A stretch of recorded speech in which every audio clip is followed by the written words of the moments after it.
Welcome to Cheat Confessions. Let's get started with today's story. I found out my wife was cheating not through a text message, not through a phone call, not through a gut feeling. I found out through a jewelry store receipt, and a very honest woman on the phone who had no idea what she was confirming. But let me start from the beginning. Because this story doesn't begin with betrayal.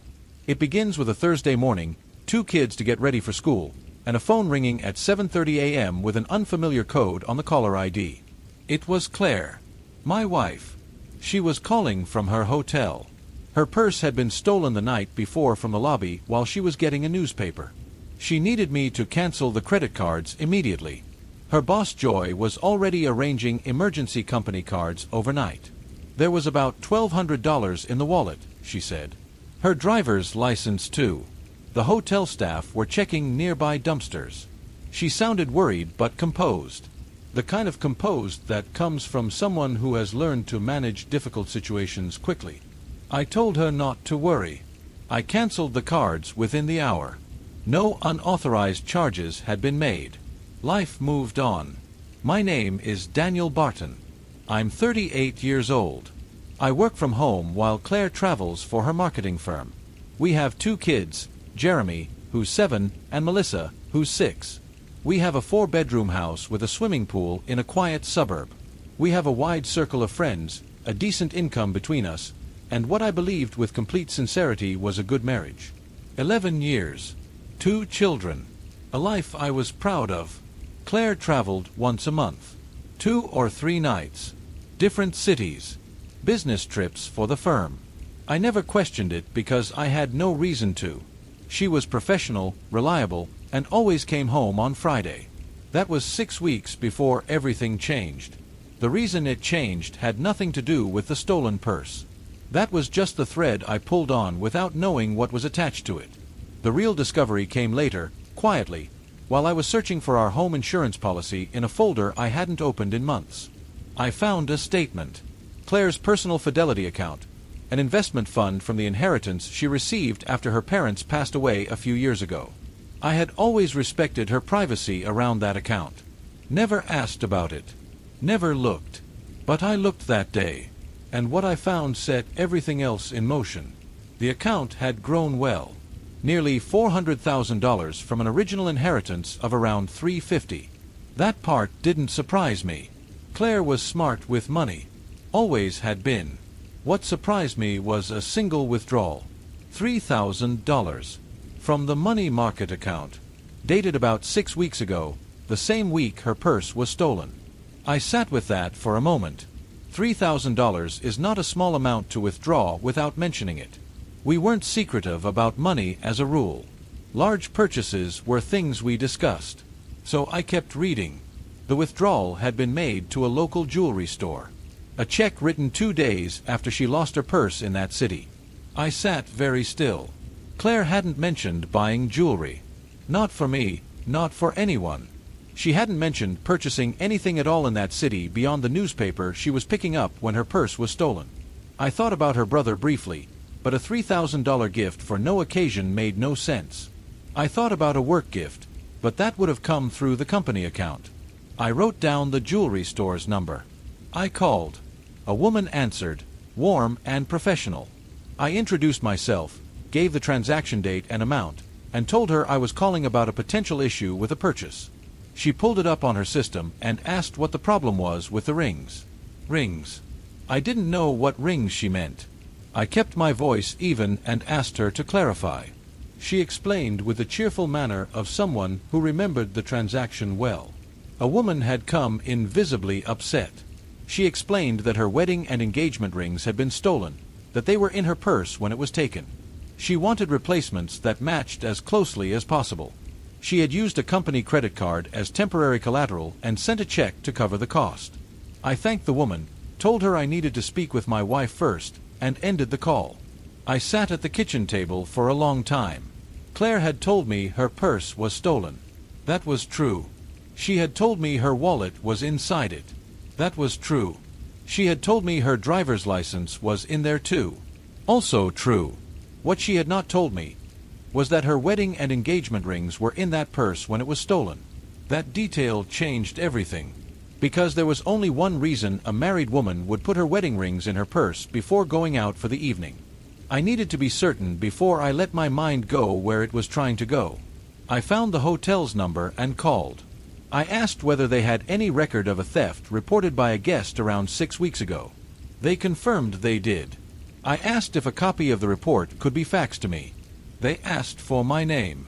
I gave Claire's last name, our last name, and they sent it through within 20 minutes. I read it carefully. Twice. The report had been written and signed by Claire herself. In her own statement, she described the theft happening while she was dancing in a hall. She had left her purse at the booth where she was sitting. When she returned from the dance floor, the purse was gone. A cashier had seen nothing unusual. There was one other detail that stopped me cold. Claire had explicitly noted in the report that she did not want to involve the police. I sat back in my chair and read that line again. She hadn't wanted the police involved, which meant she hadn't wanted anyone looking too closely at what she had been doing that evening. If the purse had simply been stolen at the hotel lobby while she picked up a newspaper, as she had told me, involving the police would have been the logical next step, the natural request of an innocent person. But she was dancing, in a hall, at a booth, with someone she hadn't mentioned.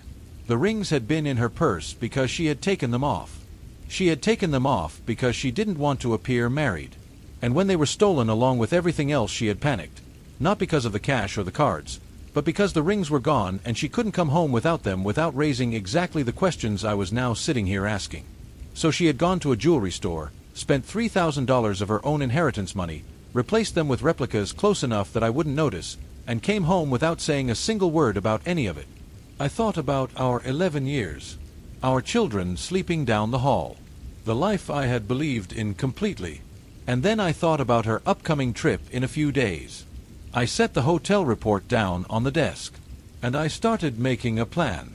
I needed to stay calm. That was the most important thing. If I confronted Claire before I had the full picture, I would get explanations and apologies and promises, and I would never actually know the truth. I had to know the truth.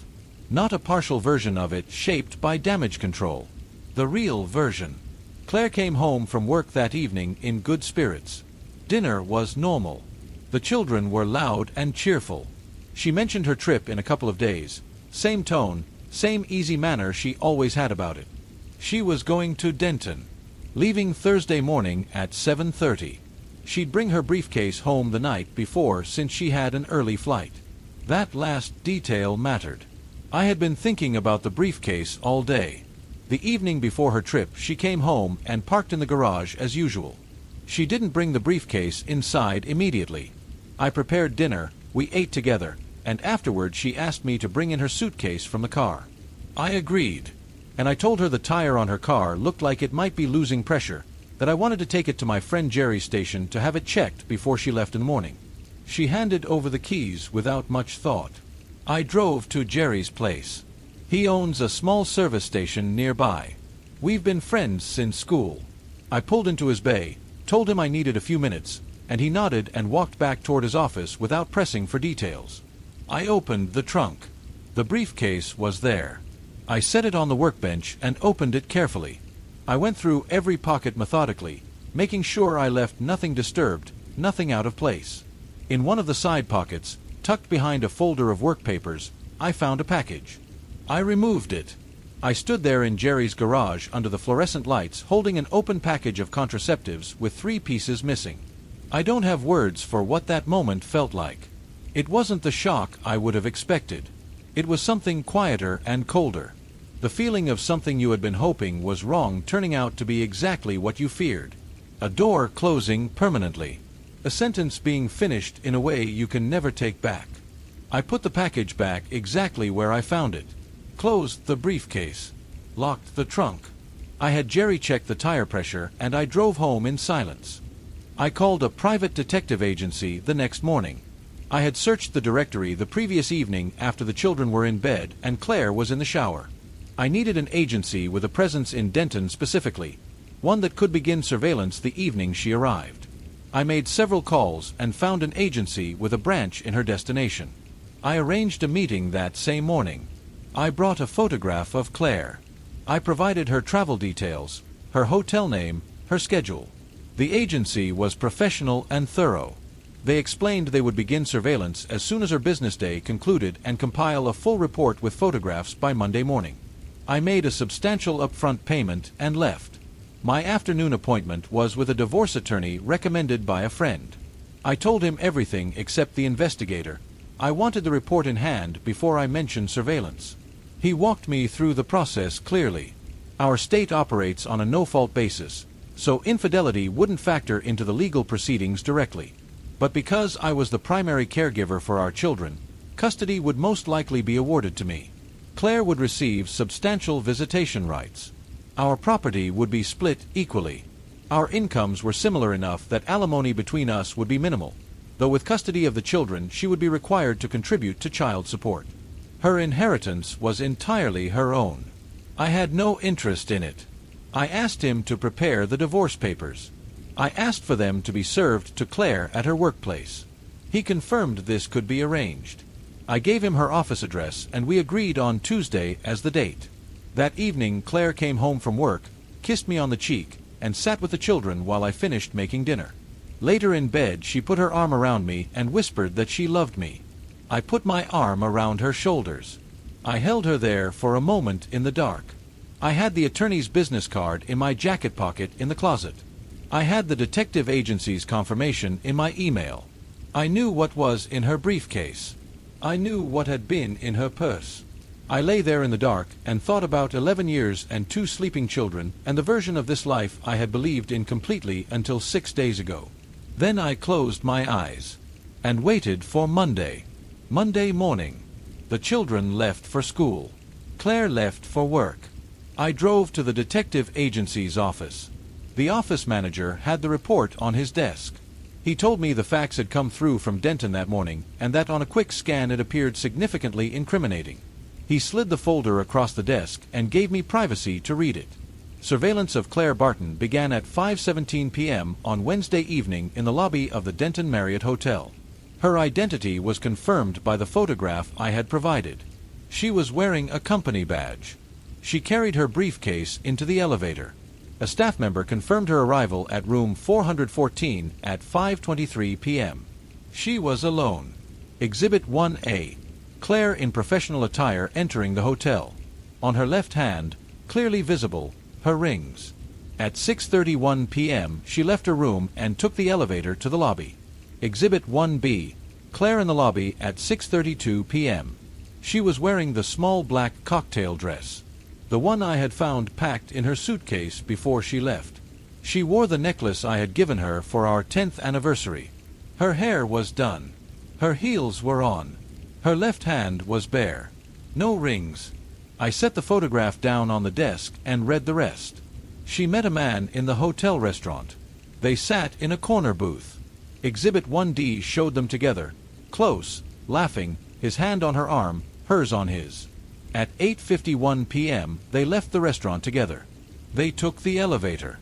They entered room 414. At 11:13 p.m. the man left the building alone. The report included his license plate number. Alexander B. Tate. Married. 2 young children. I turned the page. The following evening she had done it again. A different man. Same hotel. Same room. The report carried the investigator's signature at the bottom. I sat in that office for several minutes without moving. Not from shock. The briefcase had already confirmed what I was afraid of. But reading it in documented form, with photographs, with timestamps and names, and the precise clinical language of professional surveillance, that was different. That was permanent. That was something that could not be unseen or softened or explained away. I took 3 copies of the report and the CD. I paid the remaining balance. I thanked them and left. I called the attorney from the car. The divorce papers were ready. I confirmed Tuesday.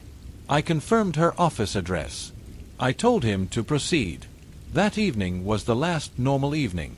Claire came home, sensed something was different in me without being able to name it, and seemed quieter than usual. She didn't press. We put the children to bed together, and she kissed them both good night with the particular tenderness she always had with them, and I watched her do it knowing this was the last time it would happen inside this house as a family. In bed she asked about my stomach. I had been using that as a cover for my mood for days, telling her I wasn't feeling well. She said I should see a doctor. I told her I was trying something new. She held on to me and said she missed me. I didn't sleep. The next morning she left for work. I hugged her at the door and let her go. She turned at the end of the driveway and said I love you with tears already forming. I closed the door quietly. At 10:45 a.m. the phone rang. Her office number on the caller ID. I answered without speaking. A long pause. Then Claire's voice, barely a whisper. "I'm sorry." The line went silent. She didn't come home that night. I took the children to McDonald's for dinner, told them Mom had to stay late for work, watched them eat their meals without any of the weight I was carrying, and drove them home. They were asleep within an hour. The next morning she called again. She asked if she could come to collect her things. She asked if we could talk. I told her she could come between 9 and noon when the children and I wouldn't be there. I told her any conversation between us would happen in my lawyer's office after she had signed, notarized, and returned the divorce documents. She sobbed once before she said the word, "Good." Then the line went silent. She signed the papers. 6 months later our marriage officially ended. I won't pretend the aftermath was clean. In my lawyer's office, before everything was finalized, she sat across from me and pleaded with me to reconsider. She talked about the children, about how painful it would be not to have unrestricted access to them, about what our family had meant to her. I listened to all of it without interrupting, and then I told her the same thing I had been telling myself for months, that I couldn't trust her. And without trust, there was nothing left to protect. Then she told me something I hadn't expected. She said she had been seeing a psychologist, that she had been diagnosed with a compulsive condition, that she believed she had it under control now. She looked at me steadily when she said it, as if the clinical explanation would reframe everything that had happened. I told her I was glad she was getting help. I told her that it didn't change anything. If she had sought help before our marriage reached this point, before Jeremy, before Melissa, before 11 years of a life I had built in good faith, that would have been something I could have held on to. But she had not, and I could not go back to a foundation that had been hollow the whole time. She was still crying when I walked out. The children adjusted with the particular resilience children show when the adults around them stay steady. They knew their mother loved them. They knew I loved them. We kept the disruption as contained as we could, and they moved through it with more grace than either of us deserved. I heard things about Claire in the months that followed. A mutual friend mentioned seeing her at a nightclub more than once. Another contact called to tell me she wasn't well, that she had contracted something serious and was continuing the same pattern regardless. I told them I was sorry to hear it. I told them there was nothing I could do. She had made her choices. The consequences were hers to carry. For my part, I kept moving. I found someone worth moving toward. A woman around my age, also divorced, who had discovered her own husband's infidelity and had walked away without hesitation. She was grounded and clear-eyed and honest in the particular way that only people who have been genuinely hurt can be. The children liked her. That mattered more than anything else. I don't spend time thinking about what Claire did or why she did it. I think about what comes next. That turns out to be enough. Thank you for watching.